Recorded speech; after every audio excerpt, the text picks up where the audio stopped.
Okay mga kaibigan. Okay, meron tayong ginawang bagong module. Si tracking system para sa mga mototaxi riders. Okay.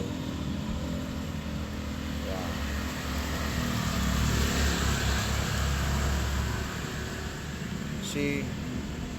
Magawin lang natin, fill up lang natin to kung meron tayong ride.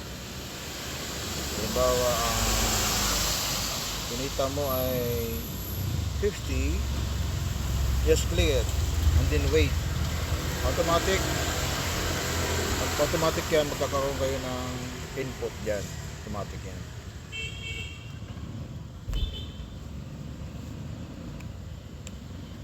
I-click nyo lang yung check and then automatic na yan. Okay? Mga kaibigan. So, ayan. Yan ang basic. Ayan. Okay? Mag-add kayo ulit.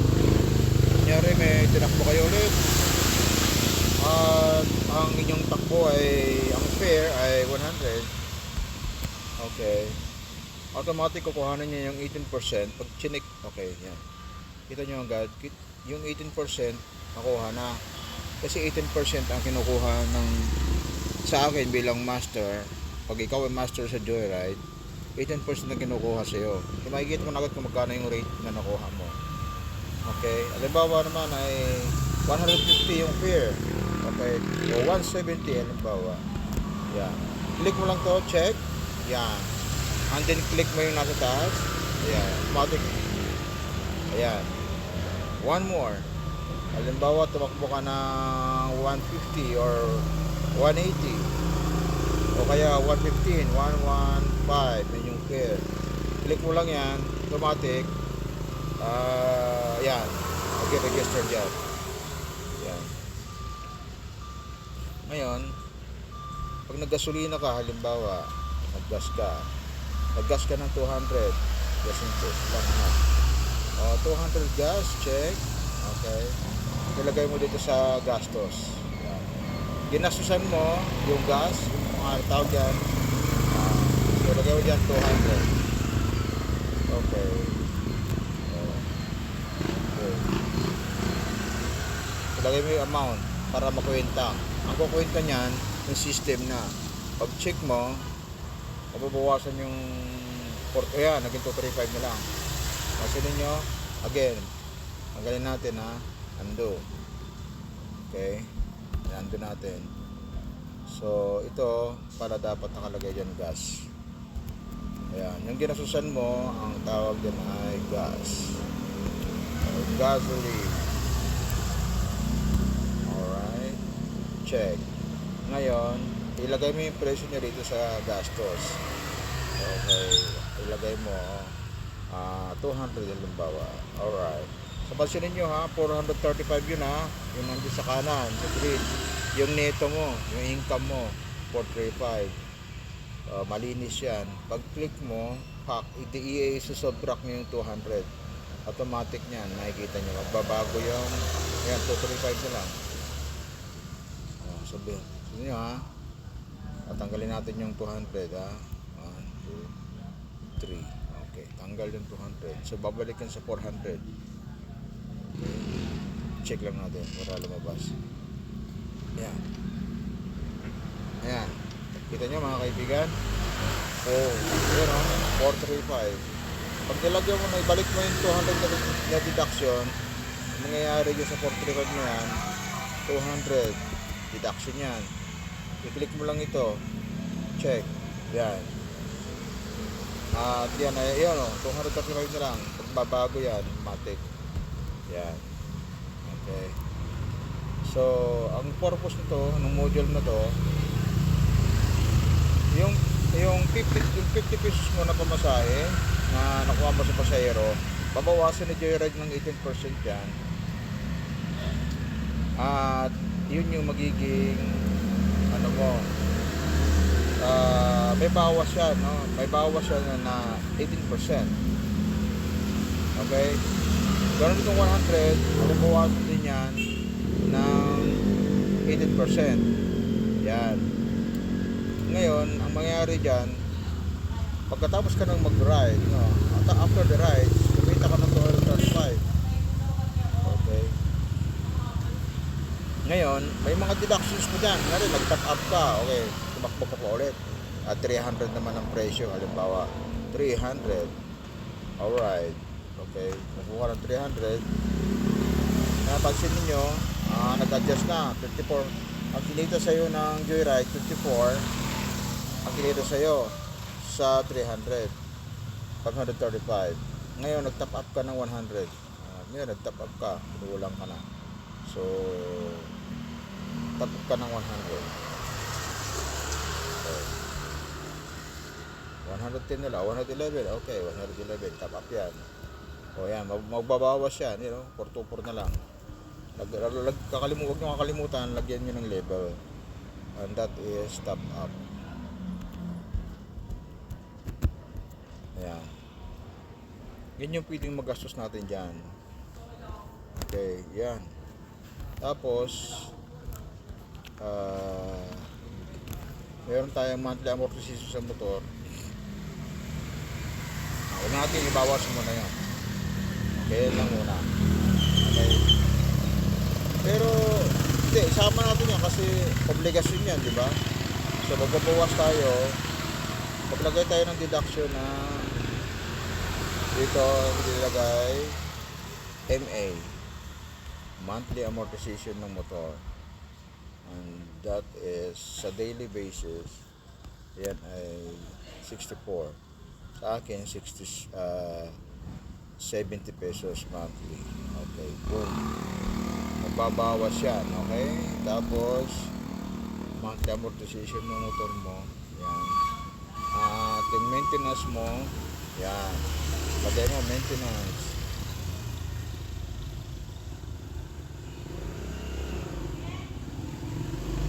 Maintenance per maintain na lang. Maintenance. Maintenance, ha? Maintenance. Roger. Yan. Lagyan mo ng presyo. Araw-araw yan, 100. Sama na lang dyan. Gulong. At iba pa. Okay. Yan. Pag nadidak mo na, yan na lang ang kinita mo. Yan. Kasi ginagamit mo yung motor. Okay. Top up, gasolina, and maintenance. Yan. So patuloy pa rin halimbawa ang kita mo. So kumita, tumakbo ka na naman, that's 200. 280 halimbawa. Okay. Pag check mo, matik yan, siya na magkukwenta. Ang app na magkukwenta. Ang ating app, hindi pala yung app na system natin, ang module natin ang magkukwenta. Alam mo na lang kung magkano ang iyong yan, 534. Yan. Okay. Tandaan natin mga kaibigan, ang lagi lang natin gagawin, fill up lang tayo dito sa pamasahe. Fill up mo lang yung pamasahe mo. At pag sinisipag ka naman, lagyan mo na rin ng oras. Kung anong oras ka bumiyahe. Okay, sama mo yung oras. So, priority ka sa atin yung data eh. Kung may time ka naman, lagyan mo yung oras. Dito muna sa taas. Dito naman, dito wala lagay yan. Okay. So, 5:30 halimbawa. 26. Minsan ka lang maglalagyan ng date kasi daily basis lang to eh. Okay, ngayon fill up mo na. Pag fill up mo, walang ride mo, halimbawa ng oras, diba? Lagyan mo ng oras. Okay? Oo. Para hindi nyo makalimutan, unahin nyo itong input ng pamasahe, dito ka mag-goal. Yung mga blue na yan, yan ang pinipil up mga kaibigan. Yan ang mga pinipilapan. Yung mga blue na yan.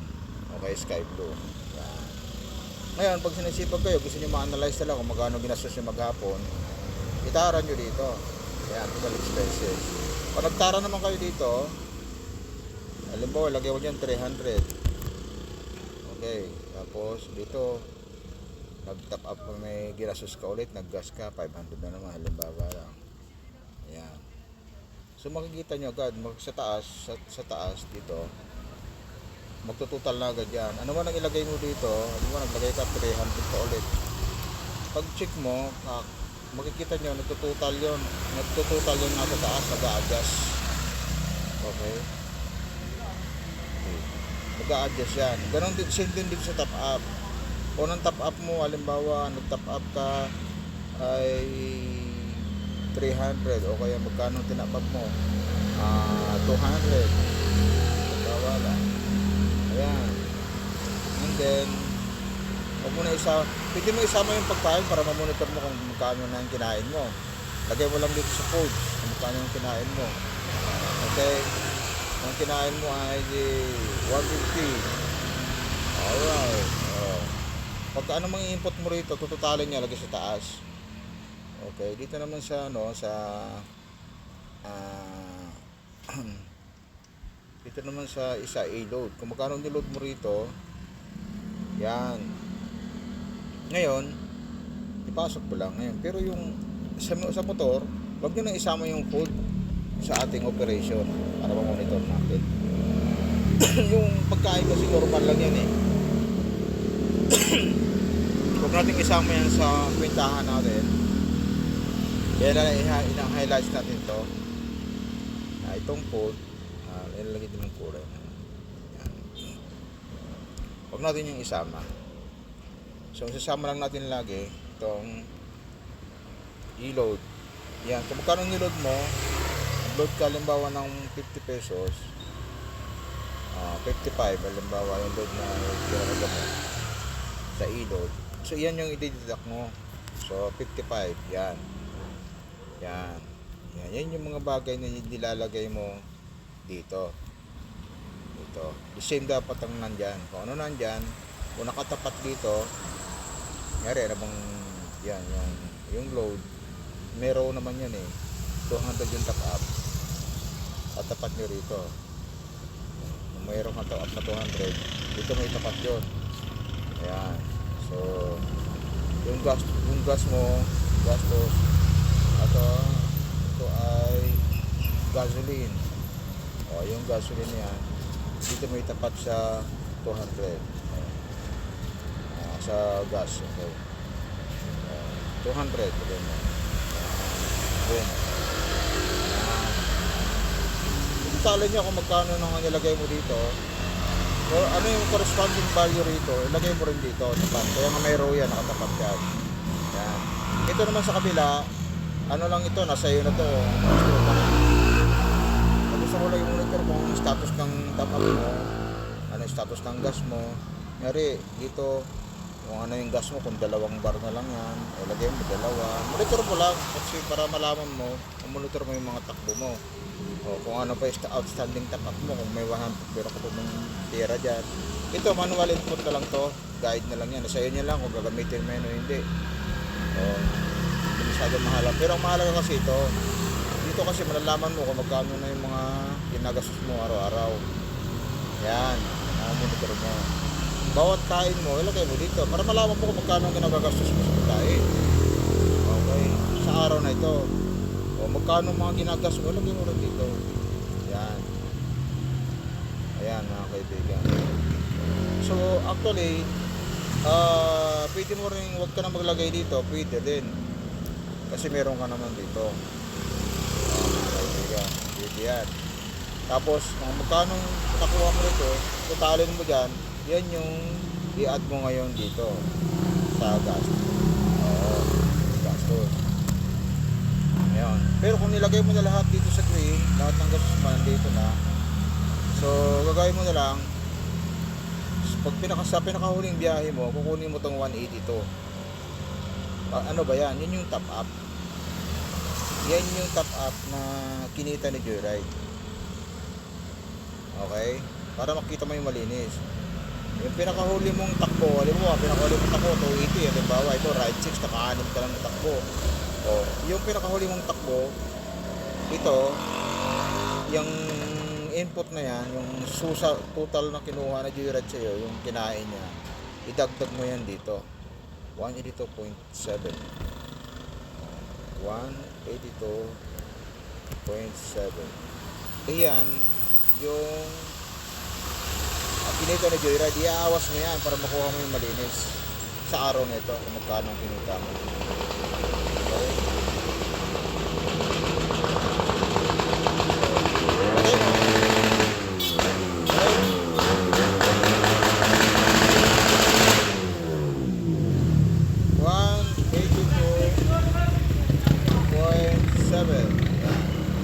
Pag-click mo, yan.